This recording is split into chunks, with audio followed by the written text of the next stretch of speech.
Hello ಸ್ನೇಹಿತರೆ, ಭಾಗ್ಯಲಕ್ಷ್ಮಿ ಸೀರಿಯಲ್ನಲ್ಲಿ ಭಾಗ್ಯ ಮತ್ತು ತನ್ವಿನ ಸ್ಕೂಲ್ನಲ್ಲಿ ಡಿಬಾರ್ ಮಾಡಿರೋದ್ರಿಂದ ಭಾಗ್ಯ ಸಿಟ್ಟು ಮಾಡಿಕೊಂಡು ತಮಗೆ ಪರೀಕ್ಷೆ ಬರಿಬೇಕು ಅನ್ನೋ ಕಾರಣಕ್ಕೆ ತಾವು ಮಾಡಿಲ್ಲದ ತಪ್ಪಿಗೆ ನಮಗೆ ಶಿಕ್ಷೆ ಆಗ್ತಾ ಇದೆ ಅನ್ನೋದಕ್ಕೆ ತಾವು ಮಾಡಿಲ್ಲದ ತಪ್ಪಿಗೆ ಶಿಕ್ಷೆ ಆಗ್ತಾ ಇದೆ ಅಂತ ನ್ಯೂಸ್ನವರನ್ನು ಕರೆಸಿ ಅವಳು ಅವರ ಮುಂದೆ ಅವಳ ನೋವನ್ನು ಹಿಡ್ಕೊಳ್ತಾಳೆ ಮತ್ತು ಅವಳಿಗೆ ನ್ಯಾಯ ಕೊಡಿಸ್ಬೇಕಾಗಿ ಕೇಳ್ತಾಳೆ.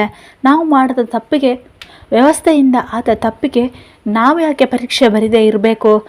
ನಾನು ನನ್ನ ಮಗಳು ಇವತ್ತು ಪರೀಕ್ಷೆ ಬರೀಲೇಬೇಕು. ಅದಕ್ಕೋಸ್ಕರ ನೀವೆಲ್ಲರೂ ನಮಗೆ ನ್ಯಾಯ ಒದಗಿಸ್ಕೊಡ್ಬೇಕು ಅಂತ ಬೇಡಿಕೊಳ್ತಾಳೆ. ಅದನ್ನು ಮನೆಯಲ್ಲಿ ಮೊಬೈಲ್ನಲ್ಲಿ ತಾಂಡವ್ ಮತ್ತು ಮನೆಯವರು ಕೂಡ ನೋಡ್ತಾ ಇರ್ತಾರೆ. ಭಾಗ್ಯ ಪ್ರೆಸ್ನವರ ಮುಂದೆ ಹೇಳ್ತಿದ್ದ ಜಾಗಕ್ಕೆ ತಾಂಡವ್ ಮತ್ತು ಮನೆಯವರು ಬರ್ತಾರೆ. ಅಲ್ಲಿಗೆ ಕನ್ನಿಕಾ ಕೂಡ ಬರ್ತಾಳೆ. ತಾಂಡವ್ ಭಾಗ್ಯಗೆ ಸರಿಯಾಗಿ ಬೈತಾನೆ. ನಾನು ನಿಮಗೆ ಹೇಳಿದ್ನಲ್ವಾ ಎಕ್ಸಾಮ್ ಬರೆಯೋದಕ್ಕೆ ಆಗೋದಿಲ್ಲ ಅಂತ. ನೀನು ಎಕ್ಸಾಮ್ ಬರದೇ ಇದ್ದರೆ ಮನೇಲಿ ಸುಮ್ಮನೆ ಇರೋದು ಬಿಟ್ಟು ಇದೇನು ಎಲ್ರಿಗೂ ಗೊತ್ತಾಗೋ ಹಾಗೆ ಟಮ್ ಮಾಡ್ತಾ ಇದೆಯಾ?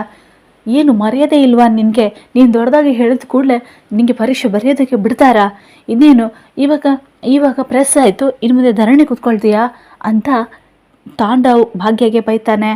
ಅದಕ್ಕೆ ಭಾಗ್ಯ ಹೇಳ್ತಾಳೆ, ಹೌದು, ನಾನು ಧರಣಿನೇ ಕೂತ್ಕೊಳ್ತೇನೆ. ಇವಾಗ ಮಾಡ್ತಿರೋ ಹೆಜ್ಜೆಯಲ್ಲಿ ನಾನೇನಾದರೂ ಸೋತೆ ಅಂದರೆ ಮುಂದೆ ನಾನು ಮಾಡೋದು ಅದೇ, ಧರಣಿ ಕೂತ್ಕೊಂಡು ಹೋರಾಟ ಮಾಡ್ತೇನೆ, ಉಪವಾಸ ಮಾಡ್ತೇನೆ. ನಾನು ಪರೀಕ್ಷೆ ಬರೆದಿದ್ರೂ ಪರವಾಗಿಲ್ಲ, ನನ್ನ ಮಗಳಾದರೂ ಪರೀಕ್ಷೆ ಬರೀಲೇಬೇಕು.